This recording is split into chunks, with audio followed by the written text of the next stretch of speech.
Avez-vous déjà vécu des moments dans votre vie où vous vous êtes senti complètement seul et sans issue? Vous avez regardé à gauche et à droite et vous n'avez trouvé personne à côté de vous? Vous êtes-vous déjà senti isolé? Si vous connaissez bien ce sentiment, j'aimerais partager aujourd'hui un message d'encouragement. Dans Deutéronome chapitre 31, verset 8, il est écrit que le Seigneur lui-même ira devant vous et sera avec vous, il ne vous quittera jamais et ne vous abandonnera jamais. N'ayez pas peur et ne vous découragez pas. C'est la parole que Dieu vous adresse, le Seigneur lui-même marche devant vous, il ne vous quittera pas et ne vous abandonnera pas. Alors pourquoi as-tu peur? Pourquoi es-tu découragé? Si Dieu est avec vous, qui peut être contre vous? Qui peut s'opposer à vous? Dans le livre des Actes, chapitre 23, nous voyons Paul dans une situation difficile. Il fut arrêté et se trouva au milieu d'une grande agitation, impliqué dans une dispute entre les pharisiens et les sadducéens. Il y a un passage spécifique que je souhaite souligner, Actes chapitre 23, versets 9 à 11. Il y eut une grande confusion, et les scribes des pharisiens se levèrent et protestèrent, disant, « Nous n'avons trouvé aucun mal chez cet homme, mais si un esprit ou un ange lui parle, ne luttons pas contre Dieu. » La discorde augmentant, le commandant, craignant que Paul ne soit déchiré par eux, ordonna aux soldats de descendre, de prendre Paul de force parmi eux et de l'emmener à la caserne. La nuit suivante, le Seigneur se tenait aux côtés de Paul et lui dit, « Prends courage, Paul, car, comme tu as témoigné de moi à Jérusalem, tu dois aussi témoigner à Rome. » Paul était confronté à une menace réelle pour sa vie, mais le verset 11 dit que la nuit suivante, le Seigneur était à ses côtés. Je ne me concentrerai pas sur les paroles d'encouragement que le Seigneur a adressées à Paul, mais je veux que vous prêtiez attention au fait que la Bible dit que le Seigneur était de son côté. De quoi avez-vous besoin de plus dans cette vie que d'avoir Dieu à vos côtés? Pourquoi s'inquiéter? Pourquoi craindre ou être anxieux en sachant que Dieu est avec vous? Il est remarquable qu'au moment même où Paul se trouvait dans une situation critique, Dieu était à ses côtés, accomplissant sa promesse contenue dans Deutéronome chapitre 31, verset 8, « Il ne vous quittera jamais et ne vous abandonnera jamais. » N'ayez pas peur, ne vous découragez pas, tout ce que le Seigneur nous promet est contenu dans ces simples paroles, « Il ne vous quittera jamais et ne vous abandonnera jamais. » N'oubliez pas cela, car même lorsque la vie vous plonge dans des souffrances insupportables, je comprends qu'il peut être difficile de rester optimiste. Il existe de nombreux types de douleurs, la douleur physique, la douleur émotionnelle et la douleur spirituelle. Dans ces moments-là, il peut être difficile d'imaginer une amélioration, car la douleur nous aveugle souvent. Il est indéniable que la douleur est réelle. Quelqu'un écoute en ce moment et souffre. Quelqu'un écoute en ce moment et souffre. Mais permettez-moi de vous encourager, plus vous vivez longtemps, plus vous comprendrez qu'il y aura des moments où vous aurez l'impression que Dieu vous brise, alors qu'en réalité il vous construit. Vous pouvez regarder la douleur, la souffrance et demander, « Dieu, où es-tu » Mais peut-être que cette perspective est fausse, car je crois fermement que Dieu peut utiliser la douleur pour nous façonner, pour vous préparer et même pour vous construire. Pensez à l'histoire de Joseph était un fidèle serviteur de Dieu, mais il a été trahi par ses propres frères, vendu comme esclave, faussement accusé, emprisonné et oublié.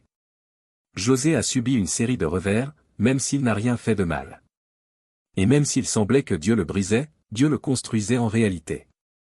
Dieu renforçait sa foi, sa ténacité et sa force afin qu'au bon moment, il puisse l'élever à une position qu'il n'aurait jamais imaginée.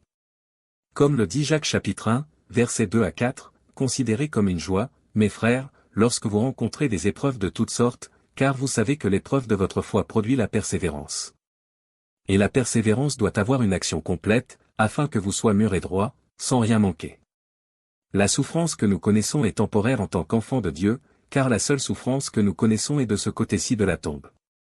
Au ciel, il n'y aura pas de douleur, là où il y a une perte, il y aura une restauration, là où il y a la défaite, il n'y a que la victoire, là où il y a des larmes, il n'y aura que de la joie en présence de Dieu.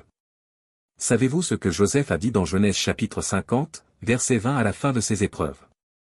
Il dit, « Vous vouliez me faire du mal, mais Dieu l'a transformé en bien. » Que se passerait-il si nous avions la même attitude envers notre propre souffrance?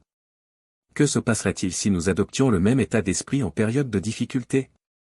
Je trouve intéressant que Romains chapitre 5, versets 3 à 5 dit, « Non seulement cela, mais nous nous glorifions aussi dans les tribulations, parce que nous savons que la tribulation produit la persévérance, un caractère approuvé, et un caractère approuvé, l'espérance. Et l'espérance ne produit pas nous déçoit, car Dieu a répandu son amour dans nos cœurs, par le Saint-Esprit qu'il nous a donné. Se réjouir de la souffrance ne signifie pas que nous apprécions la douleur. Au contraire, se réjouir de la souffrance signifie que nous comprenons pleinement l'ampleur de nos problèmes, mais que nous croyons que notre Dieu est plus grand. Nous savons qu'à travers nos souffrances, Dieu affine notre caractère, nous enseigne la valeur de l'espérance et nous rend plus dépendants de lui. Aucune de ces choses n'est agréable pour le moment, mais elles sont nécessaires à notre maturité, à notre croissance et à notre joie ultime. Alors si vous sentez que le poids du monde repose sur vos épaules, Dieu est à vos côtés. Si vous vous sentez anxieux ou inquiet, rassurez-vous, Dieu est à vos côtés. La chose la plus importante pour nous est de croire, d'avoir foi au Seigneur, et il s'occupera de tout le reste. Prions. Seigneur, merci de prendre soin de nous et de promettre de ne jamais nous quitter ni nous abandonner. Quelqu'un écoute peut-être en ce moment et se sent oublié, découragé et fatigué des batailles auxquelles il est confronté. Seigneur Jésus, je te demande de faire connaître ta présence à tous ceux qui sont sur le point d'abandonner. Rappelez-leur que vous êtes toujours là pour eux. Que le Saint-Esprit rappelle à la personne faible et fatiguée qu'il y a de la force en Jésus-Christ. Que le Saint-Esprit rappelle à la personne qui se sent exclue que Jésus-Christ l'aime telle qu'elle est et l'accueille dans ses bras.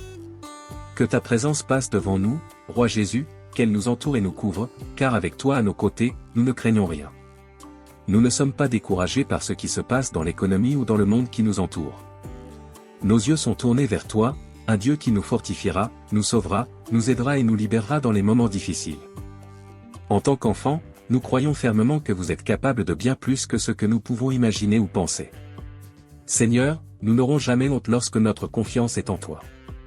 Je déclare Hébreux chapitre 13, verset 6, afin que nous puissions dire avec audace, « L'Éternel est mon aide, je ne craindrai pas ce que l'homme peut me faire. » Tu es notre aide, Seigneur Jésus, le seul qui puisse soutenir chacun de nous avec ta droite.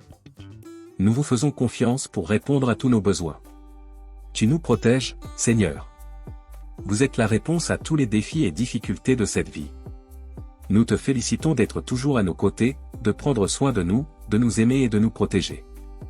Nous te louons parce que tu es un Dieu qui pardonne toutes les iniquités. Nous te louons parce que tu es un Dieu qui nous guérit, nous restaure et nous renouvelle. Nous te louons parce que tu es un Dieu qui nous a sauvés de la destruction et qui nous a fait preuve de bonté et de tendre miséricorde. Je bénirai ton saint nom aussi longtemps que je vivrai. Je lèverai mes mains en signe de louange, uniquement vers toi, Seigneur Jésus. Esprit Saint, aide-moi à avoir un cœur plein de louange, afin que, quand les choses vont bien, je bénisse le Seigneur de toute mon âme et de tout ce qui est en moi. Je louerai son saint nom, et lorsque la vie sera difficile ou difficile, je bénirai toujours le Seigneur de toute mon âme et de tout ce qui est en moi. Je louerai son saint nom.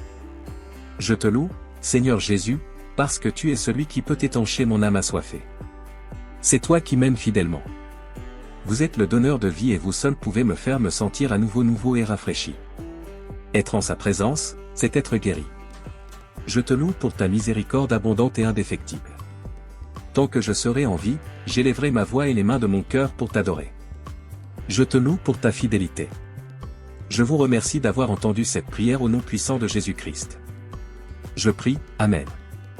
Si vous voulez que les autres reçoivent la bénédiction qui est entre vos mains, partagez ce message avec les personnes que vous aimez et qui ont besoin d'encouragement. Rejoignez mon armée de bonnes nouvelles et continuons à bénir des vies.